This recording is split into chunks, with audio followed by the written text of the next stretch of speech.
নবী সাল্লাল্লাহু আলাইহি ওয়াসাল্লাম বলেছেন যে এই দোয়া পড়ার পরে যদি কেউ সকালে পড়ে রাত্রের আগে মারা যায় জান্নাতে চলে যাবে। রাতে পড়ে সকালের আগে ইন্তেকাল করলে জান্নাতে চলে যাবে। আমি ইস্তেগফারের আপনাদেরকে 2-3টা দোয়া শিখাই দেই আগে ছোট্ট করে। 1 নাম্বার, যারা একটু পড়াশোনা করেন মাশাআল্লাহ তারা এইটা পড়বেন, সাইয়্যিদুল ইস্তেগফার। সাইয়্যিদুল ইস্তেগফার আমার সাথে বলবেন, আল্লাহুম্মা আনতা রাব্বি লা ইলাহা ইল্লা আনতা খালাকতানি আনা আবদুক ওয়া আনা আলা আহদিক ওয়া ওয়া'দিকা মাসতাতা'ত আউযু বিকা মিন শাররি মা সানা'ত আবুউ লাক বিনি'মাতিকা আলাই ওয়া আবুউ বিযানবি ফাগফিরলি ফাইন্নাহু লা ইয়াগফিরু যুনুবা ইল্লা আনতা। এই যে আমরা গত লেকচারে বলেছিলাম যে আমাদের ইবাদতগুলো অন্তঃসার শূন্য হয়ে যাচ্ছে এই কারণে, বিকজ আমরা অর্থটা বুঝি না। এই যে দোয়াটা আপনি করলেন, নবী সাল্লাল্লাহু আলাইহি ওয়াসাল্লাম বলেছেন যে এই দোয়া পড়ার পরে যদি কেউ সকালে পড়ে রাত্রের আগে মারা যায় জান্নাতে চলে যাবে। রাতে পড়ে সকালের আগে ইন্তেকাল করলে জান্নাতে চলে যাবে। তো কি পড়লাম? আল্লাহ পাক বলছেন, নবী সাল্লাল্লাহু আলাইহি ওয়াসাল্লাম বলছেন, আল্লাহুম্মা হে আল্লাহ আনতা রাব্বি, আল্লাহ তুমি আমার রব,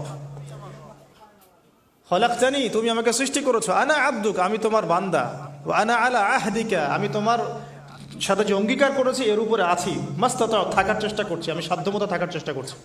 আবুউ লাকা বিনি'মাতিকা আলাই আমার উপরে আমার যে উপরে তুমি যে নিয়ামত দিয়েছো আল্লাহ এগুলো আমি স্বীকার করছি।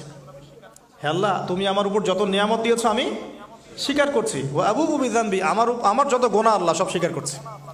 এইভাবে যদি বান্দা আল্লাহর কাছে দোয়া করে আল্লাহ মাফ করবেন না? সুবহানাল্লাহ।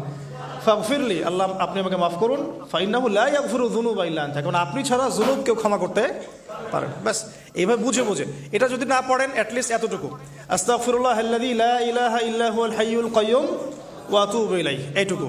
আর এটাও যদি না পড়েন, না পড়াটা একটু লজ্জার যদিও বা, তাও যদি না পড়েন তাহলে বলবেন আস্তাগফিরুল্লাহ ওয়া আতুবু ইলাইহি, আস্তাগফিরুল্লাহ ওয়া আতুবু ইলাইহি। আসুন তাহলে আমরা কাজগুলো পেয়ে গেলাম। এখন আসুন আমরা কেন রোজা রাখছি। নবী করিম সাল্লাল্লাহু আলাইহি ওয়াসাল্লাম এখানে উদ্দেশ্যটা বলছেন। এই দিনে কি করা হয়েছে? মুসা আলাইহিস সালাম এবং তার কওমকে নাজাত দেয়া হয়েছে, ফেরাউন তার কওমকে ডুবিয়ে দেওয়া হয়েছে। এই তো এই রোজার সাথে কিন্তু হুসাইন রাদিয়াল্লাহু আনহুর কারবালার শাহাদাতের কোনো সম্পর্ক নাই। এটা একটা আকীদা পরিষ্কার করে নেবেন। হুসাইন রাদিয়াল্লাহু আনহুর কারবালার ঘটনা হয়েছে নবী সাল্লাল্লাহু আলাইহি ওয়াসাল্লামের ইন্তেকালের 60 বছর পরে। শরীয়ত ক্লোজ হয়ে গেছে না নবী সাল্লাল্লাহু আলাইহি ওয়াসাল্লাম ইন্তেকালের সাথে সাথে, নাকি আরো শরীয়ত আসবে? তো শরীয়তের কোনো নতুন বিধান কি এর পরেও চালু করা যাবে? এই দিনে অনেক ঘটনা ঘটেছে। এই ঘটনাগুলোর সম্পর্কে কিছু দুর্বল বর্ণনা আছে বিধায় আমি বলছি না পাবলিকলি। বলা হচ্ছে এই দিনে নূহ আলাইহিস সালামের কিস্তি, ওই যে কিস্তি প্লাবনে ভেসে ভেসে এই দিনে জুদি পাহাড়ে এসে নোঙর করেছে। এরকম অনেক ঘটনা। এই দিনে মুসা আলাইহিস সালামকে নাজাত দেওয়া হয়েছে, এই দিনে ফেরাউনকে ডুবিয়ে দেওয়া হয়েছে, এরকম অনেক ঘটনা আছে। কিন্তু এই দিনে রোজা রাখার উদ্দেশ্য হচ্ছে এই নাজাতে মুসা। এইটা হুসাইন রাদিয়াল্লাহু আনহুর শাহাদাতের কষ্টে রাখছি না আমরা, ওইটা আমাদের জন্য আরেকটা জায়গা। ওই জায়গাটা নিয়ে যে হুসাইন রাদিয়াল্লাহু আনহুর শাহাদাত, ওইটা থেকে শিক্ষাটা আমার কি? এই ঘটনাটা এই 10 মুহররমে ঘটে গেছে। এটা আল্লাহ পাকের তাকদিরে ছিল, এই দিনেই ঘটনাটা ঘটে গেছে। এই ঘটনা ঘটার আগেই নবী সাল্লাল্লাহু আলাইহি ওয়াসাল্লাম রোজা রাখতেন। এমন না যে এই ঘটনা ঘটার পরে সাহাবীরা রোজা রাখা শুরু করেছেন, ব্যাপারটা কি তাই না? মূল জিনিসটা বুঝি, তারপর হুসাইন রাদিয়াল্লাহু আনহুর শাহাদাতের দিকে যাবো ইনশাআল্লাহ। আমরা দোয়া করি আল্লাহ পাক আমাদের সবাইকে হুসাইন রাদিয়াল্লাহু আনহুর মতো সাহস, কারেজ দান করুন, তাদের মতো বীরত্বপূর্ণ ঈমান দান করুন, এবং জুলুমের বিরুদ্ধে তার মতো দাঁড়িয়ে যাওয়ার মানসিকতা দান করুন। আল্লাহ পাক সারা দুনিয়া থেকে ইয়াজিদদেরকে ধ্বংস করুন, এবং রাসূল সাল্লাল্লাহু আলাইহি ওয়াসাল্লামের কলিজার টুকরা নাতি হুসাইন রাদিয়াল্লাহু আনহুকে আল্লাহ পাক জান্নাতের উচ্চ মর্যাদা দান করুন। তো এখানে দেখুন মুসা আলাইহিস সালামের নাজাতের সাথে আশুরার ঘটনা জড়িত।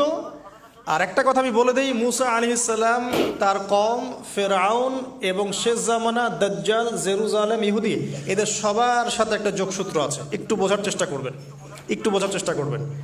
আবার বলছি, রোজাটা রাখছি আমরা আশুরার স্মৃতিতে, ওই স্মরণে। এই আশুরার দিন এর ঘটনা মুসা আলাইহিস সালামের কওম, ফেরাউন, বনু ইসরাইল, এখনকার জেরুজালেম, জিউসদের উত্থান, শেষ জামানা, এই প্রত্যেকটা বিষয় কানেক্টেড আছে। আমি জানি না কিভাবে আমি শব্দ নিয়ে আপনাদেরকে বোঝাবো। আমি এখনগুলো লেকচারগুলোতে বলি যে আমি লাস্ট 3-4 বছর থেকে একটা প্রবলেম ফেস করছি। অনেক কিছু বুঝতে পারছি কিন্তু আমি আপনাকে বোঝাতে পারছি না। আমি কোন ভাষা প্রয়োগ করব বা কিভাবে সিকোয়েন্স সাজাবো আমি আসলেই বুঝতে পারছি না।